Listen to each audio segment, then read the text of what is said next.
Hi hello and welcome back to Madhubithas lifestyle. இன்றைக்கி நம்ம சேனலில் என்ன பார்க்க போகிறோன்னா இடியாப்பம் தேங்காய் பால் எப்படி செய்யலான்னு தான் பார்க்க போகிறோம். ரொம்பவே ஈஸியாகவும் சூப்பராகவும் செஞ்சிடலாங்க. சரி வாங்க நம்ம வீடியோக்குள்ளே போகலாம். 1.5 டம்ளர் அரிசியை நாங்கள் 1 மணி நேரம் ஊற வச்சு அரைச்சி வச்சுருக்கோம். அதை இட்லி பானையில் ஊற்றி வச்சிடலாம். நல்லா சாஃப்டாக இருக்குது.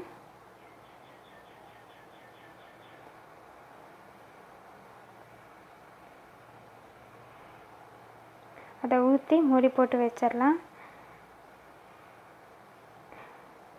ஒரு தேங்காய் முழுசாக உடச்சி சிரகி வச்சுருக்கோம். அதை பாதியாக சேர்த்து அரைச்சிடலாம்.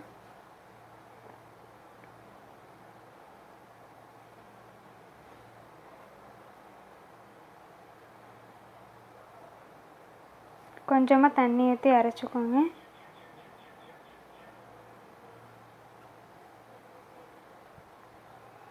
அரைச்ச தேங்காய் பாலை வடிகட்டி எடுத்துக்கலாம்.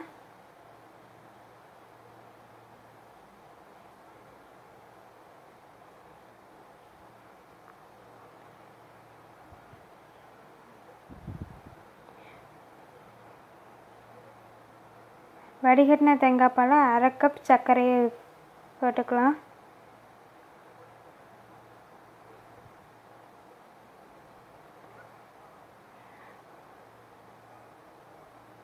மூணு ஏலக்காயை உடைச்சி சேர்த்துக்கலாம்.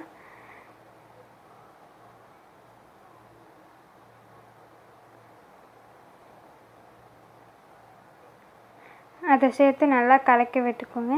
இப்போ நம்ம ஊற்றி வச்சிருந்த இட்லி வெந்துருச்சு. அதை நம்ம இடியாப்பம் சுத்தரில் சுற்றி வச்சுக்கலாம். எவ்வளோ அழகாக நூடுல்ஸ் மாதிரி வருது பாருங்கள்.